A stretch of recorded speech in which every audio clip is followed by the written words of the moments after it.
അപ്പോൾ ആ ഒരു വിശ്വാസം ഞാൻ ജനങ്ങളിലേക്ക് എത്തിക്കാൻ ആഗ്രഹിക്കുന്നു. കാര്യം ധൈര്യമായിട്ട് വന്നിട്ട് സിനിമ കാണാം. ഞാൻ 15-16 വർഷത്തെ സിനിമ നോക്കിയെന്നതാണ് ഞാൻ ഗ്യാരണ്ടിയാണ്. കാര്യം ഇത് അത്രയ്ക്ക് ആളുകളെ സാധാരണ മനുഷ്യൻ്റെ അല്ലെങ്കിൽ മലയാളത്തിൻ്റെ ഭയങ്കര റൂട്ടഡ് ആയിട്ടുള്ള ഒരു നമ്മളുടേത് പറയാവുന്ന ഒരു ഭയങ്കര ഇമോഷണൽ ആയിട്ടുള്ള ഒരു ഫീൽ ഗുഡ് ഫാമിലി എനിക്ക് അതൊരു ഗുണമാണ്. എനിക്കെപ്പോഴും എൻ്റെ ലൈഫിൽ ഫസ്റ്റ് ബ്രേക്ക് വന്ന സിബി സാർ.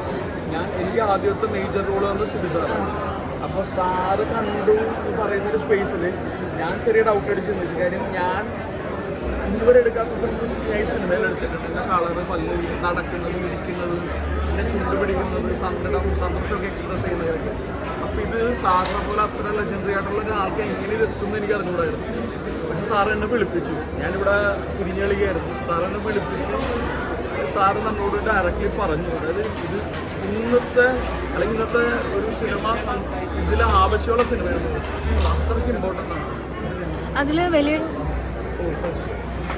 അതിലൊരു വലിയ കണ്ടന്റ് ഉണ്ട്. ബ്ലാക്ക് ആൻഡ് വൈറ്റ് എന്നൊരു സെപ്പറേഷൻ. അതിനെപ്പറ്റി ഇപ്പം ചർച്ചകൾ ഒരുപാട് നടക്കുന്ന കാലമായിട്ട്. അപ്പോൾ ആ ഒരു സമയത്തൊരു ഏറ്റവും റെലവൻ്റ് ആയിട്ടുള്ള സബ്ജക്റ്റ് ആണെന്ന് തോന്നുന്നത്.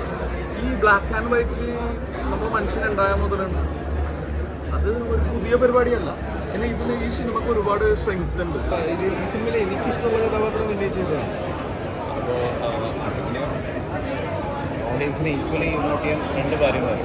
അതെ അതെ അതെ ഗംഭീരമായി പെർഫോം ചെയ്തിട്ടുണ്ട് അവർ. അതെ അതെ എല്ലാവരും പ്രതീക്ഷിക്കുന്നതോട് നല്ല സംശയം നിൽക്കുന്നത്. സെക്കൻഡ് ഹാഫിലേക്കൊക്കെ എത്തുമ്പോഴുള്ള നമ്മളുടെ ഒരു സിറ്റുവേഷൻ നമ്മൾ റിയലൈസ് ചെയ്യുന്നുണ്ടല്ലോ.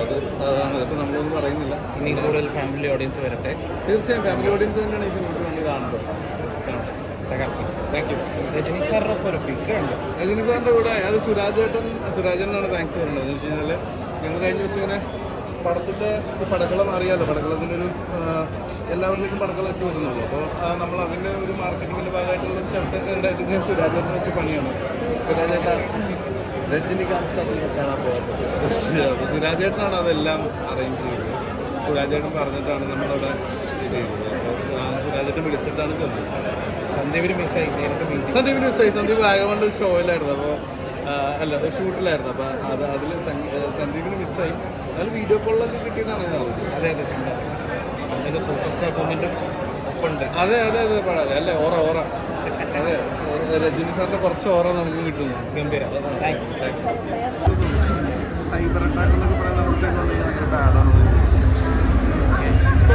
ഒരുപാട് പേർക്ക് ഉണ്ടാകുന്നു. അവർ പുറത്ത് കാണിക്കേണ്ടതായിരിക്കും. ഒരുപാട് പേർക്ക് മാനസികമായി ഭയങ്കര പ്രശ്നമുണ്ട്. ഇപ്പോൾ ഹലോമമ്മിയാണെങ്കിലും പടക്കനാണെങ്കിലും ഇപ്പം സംശയത്തിലേക്ക് സ്ക്രിപ്റ്റ് സെലക്ഷനിൽ ഭയങ്കരമായിട്ട് ഫോക്കസ് ചെയ്യുന്നുണ്ട്. ശരിക്കും അങ്ങനെ അതായത് കുറേ നോ പറഞ്ഞതിന് ശേഷം ഒരു എസ് പറയാൻ വേണ്ടിയിട്ട് വെയിറ്റ് ചെയ്യുന്ന പോലെയാണോ സ്ക്രിപ്റ്റ് സെലക്ട് ചെയ്യുന്നത്? നോ പറഞ്ഞിട്ട് അതായത് കുറേ സ്ക്രിപ്റ്റ് കേട്ടിട്ട് നോ പറഞ്ഞിട്ട് നല്ല സ്ക്രിപ്റ്റിന് വേണ്ടി എസ് പറയാൻ വേണ്ടി വെയിറ്റ് ചെയ്യുന്നതാണോ? തീർച്ചയായും ഒരുപാട് സ്ക്രിപ്റ്റുകൾ ചെയ്യുന്നില്ല. ഒരുപാട് പരിപാടികൾ നമ്മൾ വേണ്ടാന്ന് വെച്ചിട്ട് തന്നെ. കാരണം വേറൊന്നും കൊണ്ടല്ല, നമ്മൾ ഒരുപാട് കാര്യങ്ങൾ കാണണം. ഒരു സിനിമ നമ്മൾ എസ് പറയുന്നതോടെ നമ്മളെ എസ്സിൽ വേറെ കുറേ പേര് വിശ്വസിക്കുന്നുണ്ട്. ആ പടത്തിൻ്റെ പ്രൊഡ്യൂസർ വിശ്വസിക്കുന്നുണ്ട്. ആ പടത്തിൽ ഒരുപാട് പേര് വിശ്വസിക്കുന്നുണ്ട്. അത് പൈസയുണ്ട്, ഒരുപാട് പേര് സമ്പത്തുണ്ട്. അപ്പോൾ അതൊക്കെ പ്രശ്നമല്ലേ? അതൊക്കെ പറഞ്ഞ് എൻ്റെ ഒരു എസ് അല്ലെങ്കിൽ ഞാൻ ഓക്കെ ആ പടം ചെയ്യാം, 40 ദിവസം പോയിട്ട് ആ പടം ചെയ്യും. ആ പൈസ പോകാന്നുള്ളത് അത്ര പണമല്ലേ വിശ്വസിക്കുന്നത്. ഷർഫുഖാൻ നമ്മ കുറേ രീതിയിൽ കണ്ടിട്ടുണ്ട്. പക്ഷെ ഒരു ആക്ഷൻ ആയിട്ട് ഒരു അടിപിടി ഫൈറ്റ് അതൊക്കെ ചെയ്യാം, തിരക്കില്ല. ഓക്കെയല്ലേ?